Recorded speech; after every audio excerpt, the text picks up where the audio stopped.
Ya, kembali di Net12, nama Anissa Hasibuan kian dikenal pegiat mode dunia ini setelah berhasil memukau ribuan pasang mata dalam New York Fashion Week lalu. Dan diajak bergengsi ini, Anissa ternyata mendapatkan standing ovation dari ribuan tamu setelah menampilkan koleksi busana muslim karyanya. Dan langsung saja kita akan bincang-bincang sama Anissa. Selamat datang, selamat siang. Halo, apa kabar? Halo, kita ketemu lagi. Iya, waktu itu kan terakhir kita kesini ngobrol, habis itu before datang. Nah, waktu itu kan masih bilang sama aku deg-degan banget waktu mau pergi ke New York Fashion Week. Nah, ketika sudah di sana, pengalamannya itu seperti apa sih? Boleh diceritain nggak ke kita? Pengalamannya ya, banyak banget. Mulai dari kita berangkat, itu kita ada masalah di imigrasi karena kopernya kan banyak, tapi semua udah bisa diatasin. Terus dari segi backstage juga, tapi alhamdulillah di segi backstage ini karena udah parno duluan kan, karena 48 gitu.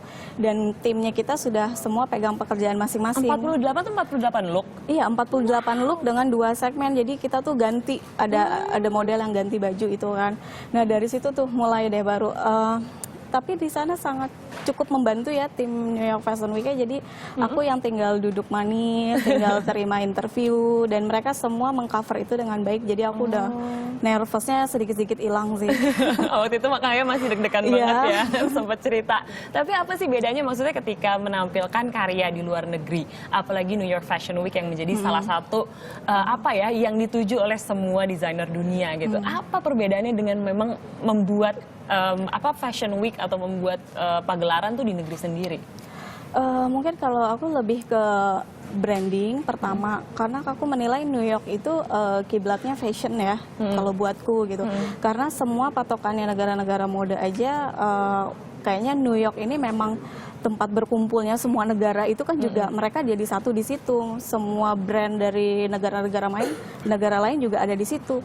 Jadi aku berpikir ya ini sebagai ajang promosiku juga sebenarnya gitu. Iya, benar-benar. Dan juga waktu itu sempat bilang kalau deg-degan karena mau ketemu sama desainer-desainer yang memang jadi idola Anissa saat itu. Pastilah. Akhirnya ketemu siapa aja? Aduh, mereka juga karena hektik banget kan. Aku nggak sempat ketemu, tetapi aku sempat ketemu dengan beberapa tim mereka, dan mereka memang sudah cukup profesional tim kalau buatku. Dan aku masih banyak belajar juga, oh kalau desainer ini, brand ini mereka di backstage seperti ini, timnya mereka seperti ini.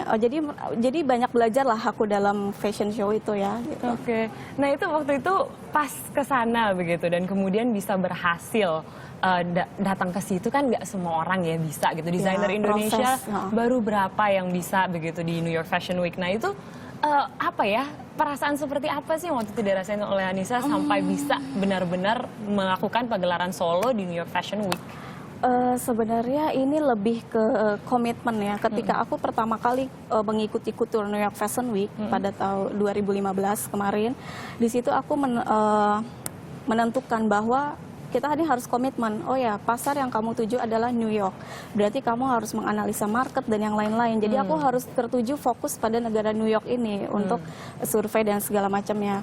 Jadi aku ikuti beberapa kali event couture dan aku join dengan beberapa desainer untuk buka butik di sana. Memang sudah serius lah dengan negara itu, dengan ingin mengambil marketnya gitu, ingin mempelajari market di sana seperti apa.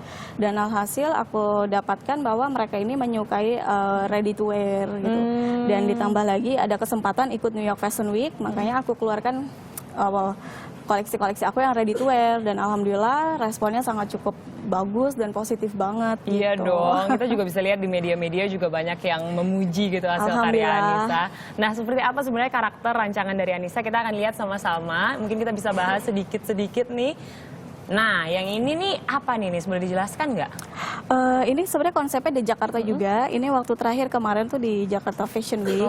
Cuman looknya itu aku buat sedikit berbeda. Gimana bedanya di mana? Bedanya karena setiap piece by piece ini aku bisa mix and match gitu. Jadi kalau ada yang suka capnya aja, mereka bisa pakai capnya. Terus mereka bisa matchingin sendiri dengan stylenya mereka masing-masing. Jadi aku memang produksi ini dan menjualnya memang piece, one piece gitulah. Piece per piece. Nah, kalau di JFW kemarin berapa look jadinya? Apa Sama, ini 48 juga.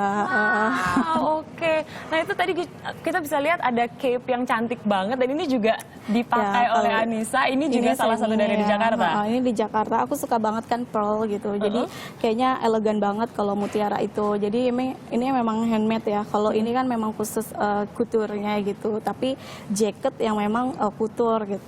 Lebih ke apa ya, aku suka yang seperti ini gitu. Ada glamornya gitu ya. Tapi kan bisa glamornya. dipakai buat semi formal kayak gini atau acara apa. Jadi lebih sedikit manis dan elegan gitu.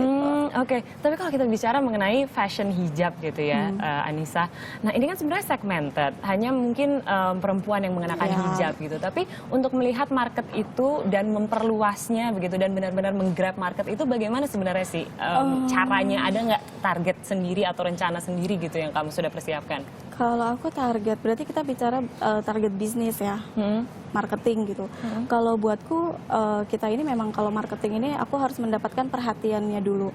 Ketika aku memunculkan awal-awal baju couture, aku sadar itu menjadi perhatian tersendiri lah, menarik gitu.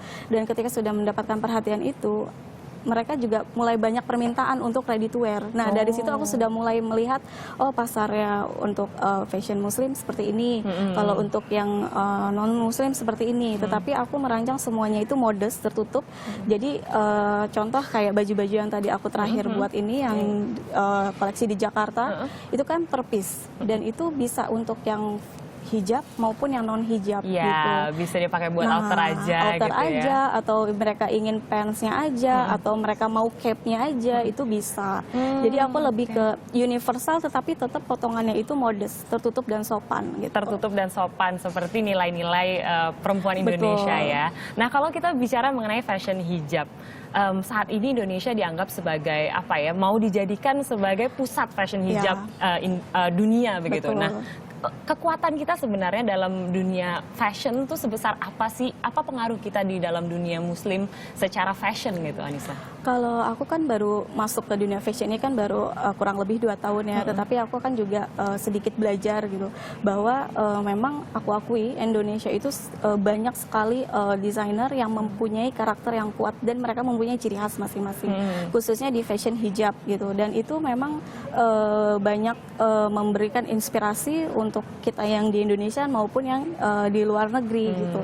Dan mereka waktu pada saat aku di New York pun mereka juga cukup wow, Indonesia gitu.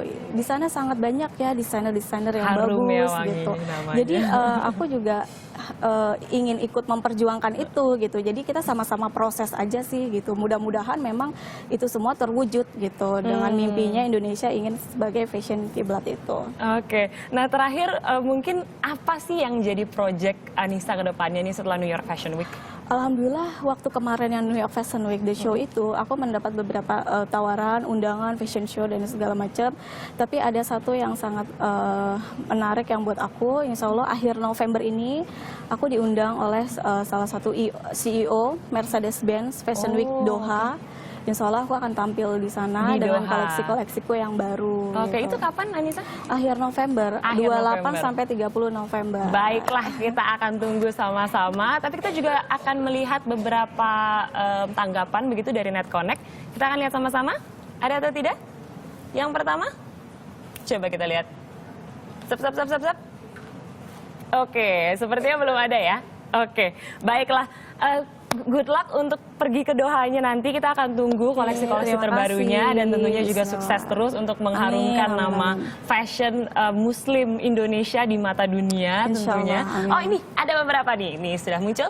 Ini dari Ahmad Panji Barata. Semoga Anissa semakin sukses dan dapat lebih. Nah, ini ada yang kedua lagi. Ini Dani Firman Madani, wanita hebat kebanggaan Indonesia. Sudah selayaknya beliau mendapatkan apresiasi dari pemerintah untuk prestasinya ini. Dipuji Mbak di sini. Nah, lagi Alhamdulillah. Ini pujian lagi. Semoga Anissa semakin sukses dan dapat lebih melebarkan sayapnya lagi dan banyak pula perancang yang bisa mengikuti jejaknya. Tentunya itu yang kita inginkan. Insyaallah, amin. Oke, itu adalah 2 pendapat dari NetConnect. Mungkin terakhir untuk menutup singkat saja, bagaimana sih caranya untuk bisa menjadi desainer fashion seperti Anissa? Kalau buatku pribadi ya, intinya mau belajar. Mau belajar? Terus, harus bisa mengumpulkan rasa percaya diri itu yang besar banget. Percaya diri yang paling penting ya? Dan kita ini mau belajar gitu. Oke, percaya diri dan mau belajar dan juga komitmen ya Anissa tadi Betul, sempat bicara ya. Oke, thank you banget sudah hadir di Net 12 dan semoga nanti di Doha lebih keren lagi, Amin, lebih dikenal amin, lagi. amin.